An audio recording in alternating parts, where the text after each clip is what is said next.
Bismillah, alhamdulillah, wassalatu wassalamu ala rasulillah. Assalamu alaikum wa rahmatullahi wa barakatuh. Your Excellency, the President of the 77th Session of the United Nations General Assembly, heads of states and governments, Excellencies, ladies and gentlemen, all protocols observed. It's a great honor and privilege to address the 77th Session of the United Nations General Assembly here in New York today. At this particular challenging time in human history, I welcome the important theme of this session, which direct us all to find a transformative joint solution to the various interlocking challenges we face today. There is absolutely no doubt that today we as a community of nations collectively face the most challenging socio-economic and environmental situation we have experienced in the modern history. In fact, I can say with sadness that the situation is dire and potentially existential. Therefore, without transformative and urgent implementable solutions to these interlocking challenges of our times, the small window of opportunity we have to act together will pass to the detriment of all our citizens and the world. Our actions today will surely determine our fate and that of the generations to come. The burden of all our shoulders is heavy, and failure is not an option. Excellencies, ladies and gentlemen, most of the world is still recovering from the devastating health and socio-economic impact of the global COVID-19 pandemic. This pandemic was unprecedented in its impact on the daily lives of all citizens across the world, in that it changed the way we live forever and clearly presented how unprepared the world is for such shocks and disruptions. In addition, the COVID-19 pandemic painfully illustrated how far apart the world is in the development and the ability to respond to such huge crises through the top-down distribution of the vaccines, with richer nations being able to invest in the distribution of life-saving vaccines more rapidly for their citizens, while the developing countries like Somalia waited for whatever was available and they could afford were gifted by the international partners. While this vaccine inequally is symbolic of the existing developmental divide between the developed and the developing world, we as a community of nations understood that we must and can stand together to overcome even the greatest challenge if we have a strong global system of cooperation, collaboration, and action. In this regard, Somali federal government is grateful to all the dedicated medical professionals on the COVID-19 frontline and bilateral and multilateral partners who supported our national effort to vaccine our people and provide protection for their livelihoods through the difficult COVID-19 crisis. Today, we must ensure the global inequality of the COVID-19 vaccine is not replicated with the looming food security crisis. Our world is becoming less secure through recurring conflict and increasing international terrorism and the destructive impact of the climate change. I cannot prioritize between these three interlocking challenges because they are equally as dangerous and directly harmful. Any progress we made anywhere in the world on achieving the vital UN Sustainable Development Goals by 2030. In fact, these complex and interconnected crises are the drivers of today's unprecedented international humanitarian crisis: food insecurity, rapid urbanization, and the burdensome international cost of living crisis, which is pushing most of the world's population into a poverty. Indeed, we are at the unbearable juncture in human history where citizens are looking to their respective governments and international multilateral system to provide meaningful policy response which are anchored on transformative and sustainable solutions. Accordingly, we as a community of nations must be more optimistic and work even more closely together rather than retreat to nationalistic isolation, which does not and cannot serve our global citizenry in this new age of interconnectivity and interdependency. In Somalia, we are working tirelessly to transition from over 2 decades of devastating conflict, droughts, famine, and developmental stagnation to a new age of stability, progress, and prosperity. However, despite our continuing effort, Somalia and its resilient people are facing some of the most complex and interconnected crises in the world. The crises include ongoing regional droughts, which is directly threatening the lives and the livelihoods of Somalia's most vulnerable communities. In fact, our government has called on all its business community, diaspora, and international partners international partners to work with us to do everything possible to avert a possible looming famine.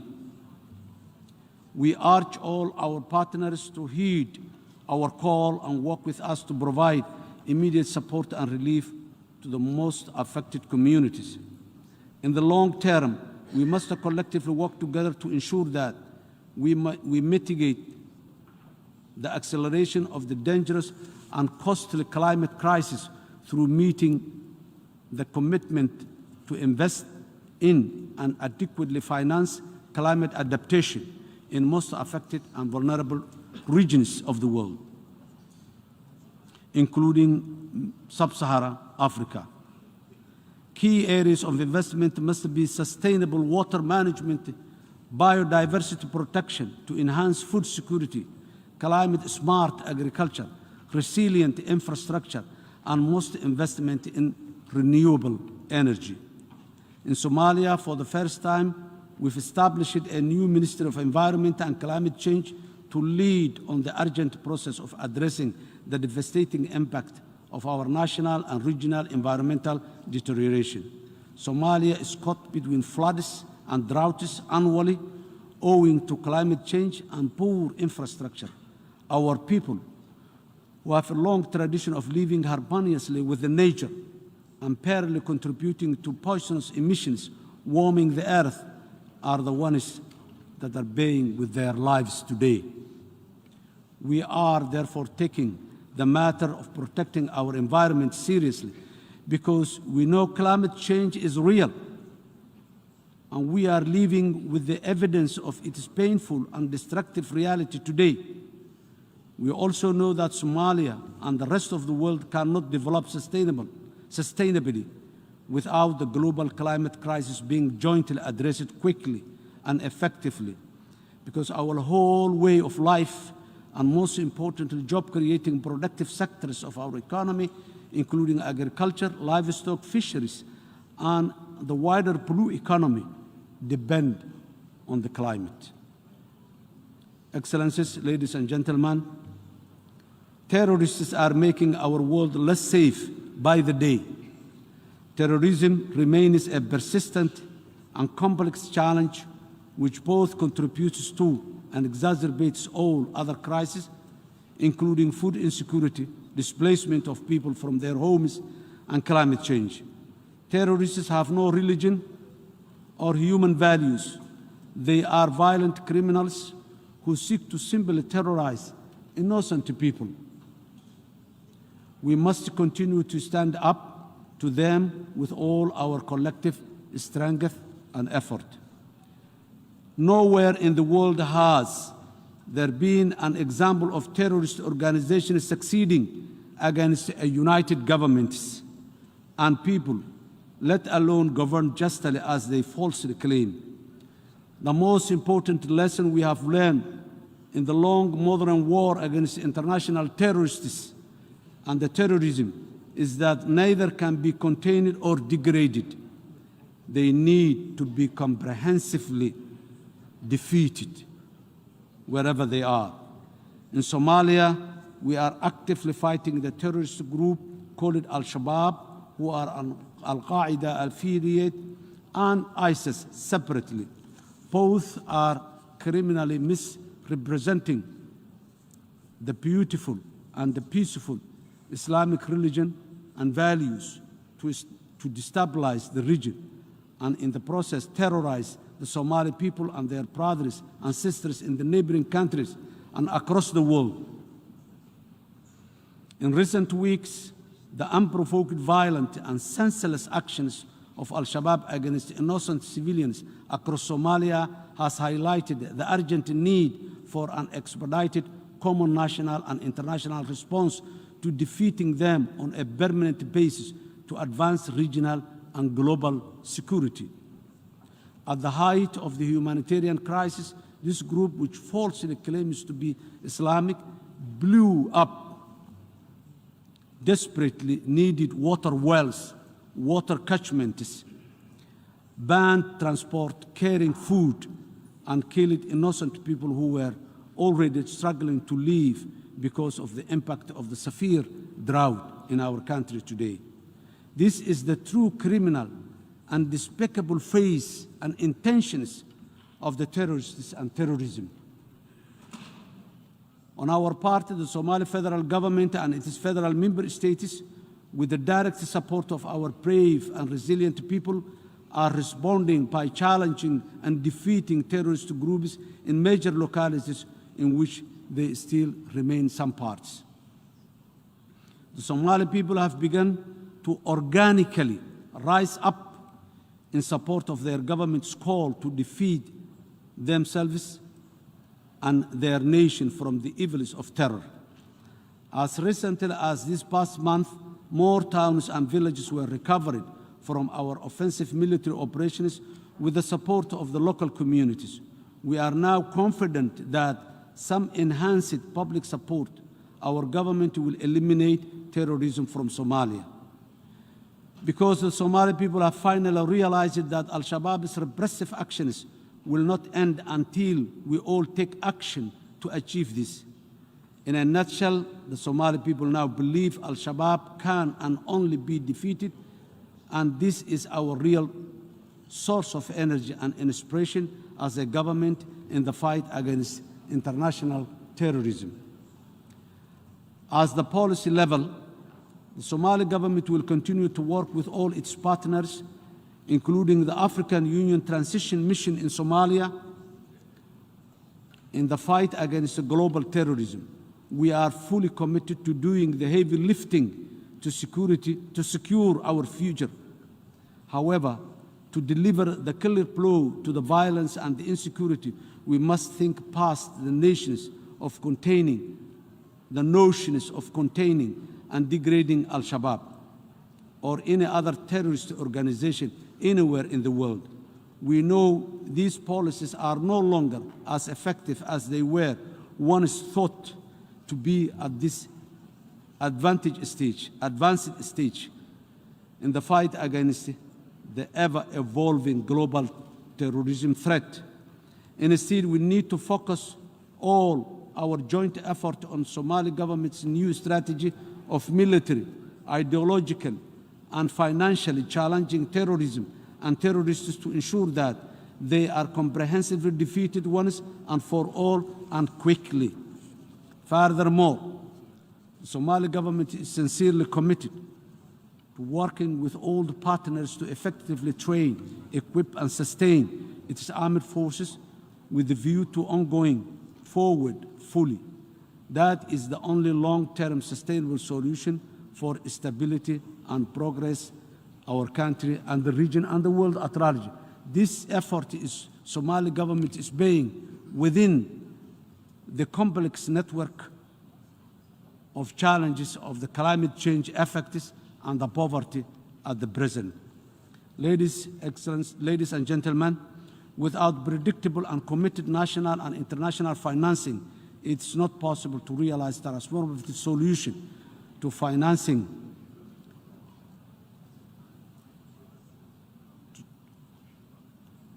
It is not possible to realize transformative solution to the interlocking challenge we face today. In Somalia, we are working to enhance our economic capacity through a rigorous economic and financial reform program. This will strengthen Somalia's economic fundamental, improve public financial management, and mobilize more urgently needed domestic resources to respond to the crisis more sustainably and swiftly. We are very much grateful for international financing organizations like the World Bank and the IMF, who is supporting Somalia to make a real reform, economic and financial reform. However, given Somalia's fragile economic situation as a recovering post-conflict state, financing global development priorities must be underpinned by a common international commitment to support countries like ours with more concessionary financing, capacity building, and investment in all areas that can strengthen resilience to today's multiple crises, including climate change, security, and the provision of social protection for the most vulnerable in our societies.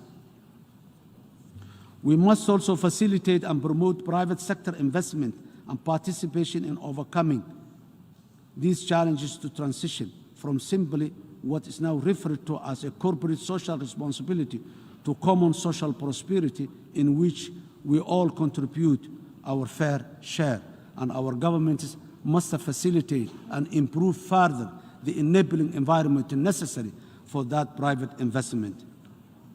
In conclusion, there is no escaping the global vicious cycle of complex and interconnected crises which challenges our citizens and the wider world.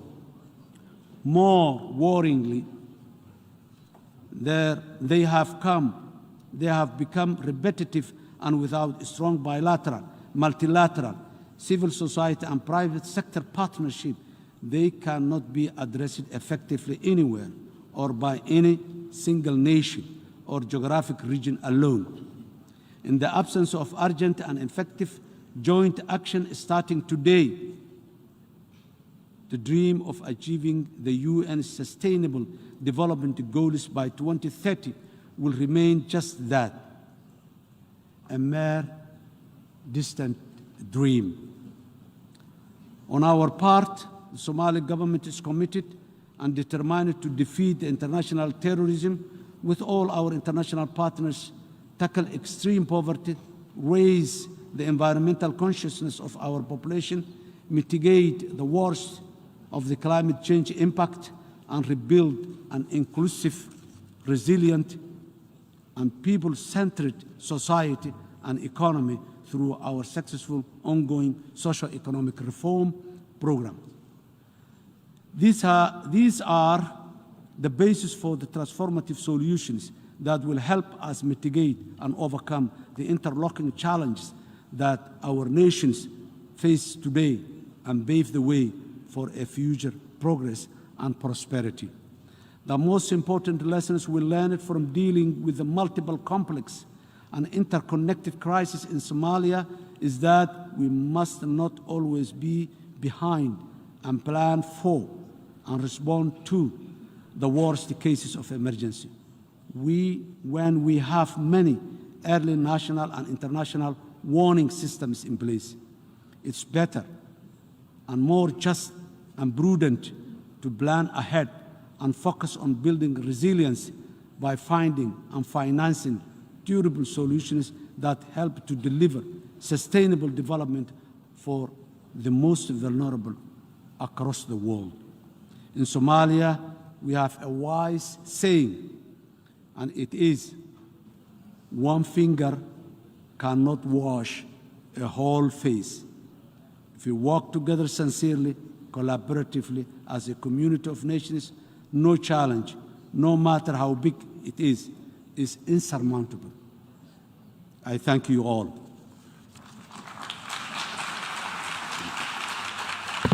On behalf of the Assembly, I wish to thank the President of the Federal Republic of Somalia for the statement just made, and I request protocol to escort His Excellency. The Assembly will hear an address by His Excellency Evariste Ndayishimiye, President of the Republic of Burundi. I request protocol to escort His Excellency.